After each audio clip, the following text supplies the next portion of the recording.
В Коми снова откроются медвытрезвители. Об этом в эфире нашего телеканала заявил министр здравоохранения Дмитрий Березин. Таким образом, граждане в состоянии алкогольного опьянения, как и 6 лет назад, будут ограждаться от общества во избежание неправомерных действий как с их стороны, так и в их отношении.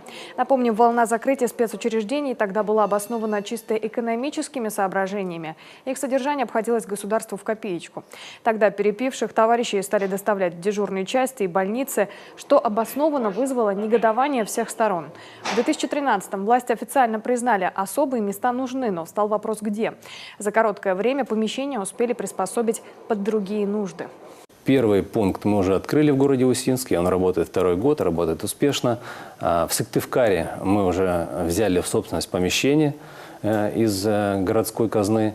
Сейчас там проводятся работы по проектированию, и ремонтные работы в эксплуатацию планируем к июлю 2018 года. Соответственно, проводится такая же работа по городу Ухте, также в Шудаяге на базе больницы психиатрической будет создано такое же подразделение.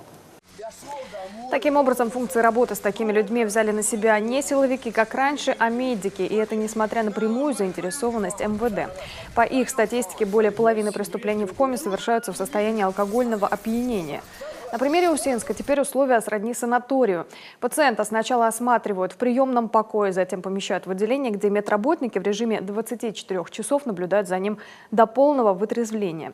Причем доставляют сюда не только тех, кто оказался под градусом, но потерявших контроль после употребления психотропных веществ. Впрочем, всем мест явно не хватает.